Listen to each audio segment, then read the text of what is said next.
Today's event will reflect how Lemkin's ideas have shaped international law, how his work was born from the shock of the Armenian genocide, and how that went on to guide experts investigating and prosecuting perpetrators of the Holocaust, the Cambodian genocide, the Rwandan genocide against the Tutsis, and the Srebrenica genocide in Bosnia. And I think the Genocide Convention, which he helped create, continues to be the yardstick by which all subsequent atrocities have been measured. But Lemkin gave us hope for a different kind of a future.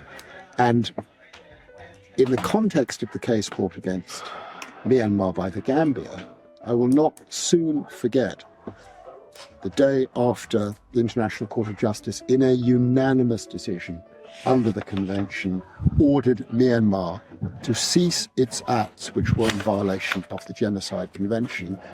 And I think one of the things that I always tell my students is that we have to be really careful about the language and the shape that we are giving to narratives of violence, right? Sometimes I even ask the question in the classroom, how do we write non-violently about violence? How do we write about war and genocide without actually perpetuating that violence?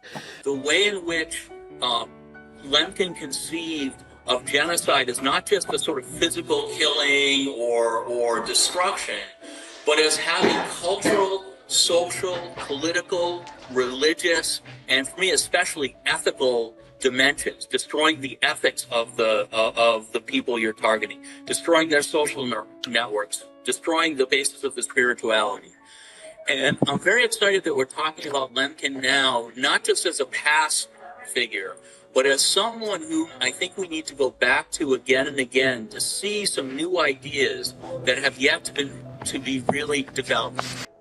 I see in Mukagasana something that I also see in Lemkin, the loneliness and the devastation of the person who has been dehumanized and marked for eradication, who has lost everyone, and who goes on to devote their life to campaigning for change, even when that work comes at great personal cost. Rwandans, like Lemkin, fought hard for recognition that what happened to them was a genocide. Rwandans, like Lemkin, have also taken seriously the knowledge that genocide repeats. Lemkin paid attention to the genocide in Armenia, to the pogroms against Jews in Ukraine, to the many examples of genocide across history, and he understood the importance of naming this as genocide, something the UK government has yet to do in relation to Armenia. Genocide was still happening. Most of the women we supported were coming from Sudan, from Syria. And I told myself, how can the international community continue to look at that? So I'm not an academic, I don't know much about it, but my fight for now is how can we stop this continue to happen? I got a chance to survive because a Belgian soldier who was allowed rescued me and my family. Why can't the international community do something about that? So I'm not going to go on, but I'm such a survivor, and my fight for me is to say, is one day what is happening in Sudan and Gaza, can that stop? Can we just make sure this international community do something about it? So that will be my calling, because we talked a lot about genocide, but what is the point if it continues to happen in front of our eyes? A century apart, but with overlapping paths and experiences, the stories of Hadia and Siranush and thousands like them illuminate what I call genocidal captivity, which was a key component of the Armenian and Yazidi genocides. Lemkin did speak about sexual violence as a method of genocide in the 1940s, and he relied quite heavily on the support of women's advocacy groups to get that law against genocide on the UN's agenda. However, references to rape and sexual violence were gradually deleted from the draft wording of the convention as it progressed through those highly political drafting committees. But Lemkin had been very clear from the start that genocide has a colonial dynamic. By surrounding and destroying people, their cities and villages, and erasing their culture, the perpetrator can assert control and rebuild in their own image. Yeah. Genocide has two phases, said Lemkin. One, the destruction of the national pattern of the oppressed group. the other, the imposition of the national pattern of the oppressor. During genocidal captivity, this national pattern is imposed not just on land and society, but on the bodies and identities of victims like Hadia and Siranush, who were converted, renamed and absorbed into the new Turkish nation and Islamic State society. So when we asked the question of whether the findings regarding genocide in Srebrenica have helped to prevent genocide or to raise consciousness, we can see some of the barriers to trying to stop or to prevent genocide in the world today.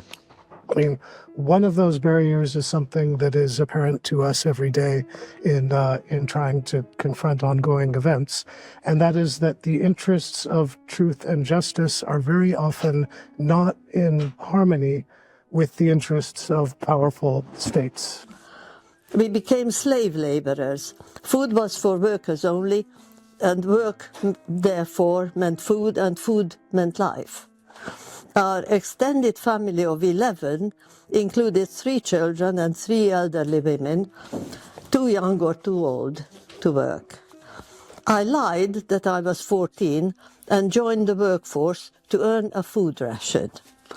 Helping to keep our grandmothers and little ones alive gave me the strength to endure the unbearable. Second lesson, taking responsibility for others gives you strength. And so when I joined the UN on November 26 in 2020, and on December 9th, we had the commemoration of the Convention for the Prevention and Punishment of the Crime of Genocide, which is the Raphael Lemkin Convention, Genocide Convention.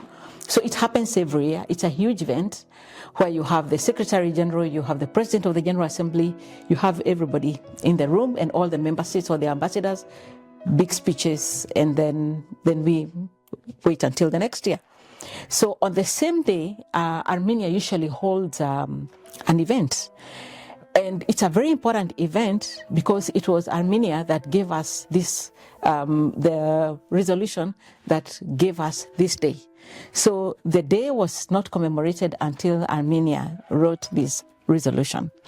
And every 2 years, Armenia writes a resolution, drafts a resolution in Geneva for the Human Rights Council in support of the Office of the Under-Secretary General for the Prevention of Genocide.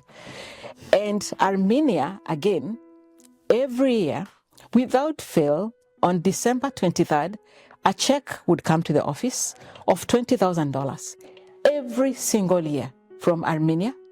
And that check enabled us to remind the world about Raphael Lemkin and also about the December 9th. And I say this because with other member states of the UN, we had to go and plead for money. We had to do elaborate proposals. We had to do all kinds of things. But Armenia always was there for us, always has been there for that office. Obviously, learning more about how the work, how the Armenian genocide exercise informed the work of Lemkin. It's really important for us. It's something as an APPG we've campaigned for Armenian genocide recognition under our last chair, Tim Lawton, who was very active and currently entering the youth group too. And I think I had to nip out just for a little bit, so I missed some of the speakers because the situation in the South Caucasus is clearly very difficult at the moment. We had a briefing, for instance, on Georgia, which was particularly grim, I have to say, a few minutes ago. But obviously, in recent times, we've seen the expulsion of 120,000 residents of Nagorno-Karabakh, and that's something as an APPG we campaign on strongly. So we'll continue to raise these issues for Armenia, but to hear from you the broader context of the history of the Genocide Convention, it was really, really important too. And just to say, in Cardiff yesterday, the first Armenian genocide memorial in the UK through Cardiff, and yesterday we held an event at 3 o'clock next to that, which we do every year. So it's very much at the forefront of our minds. But thanks to all those who did the work, and thank you for excellent speakers. Never again, that phrase, never again, is all too easy to say, but it's said so often by people who have actually no intention of carrying through on never again. And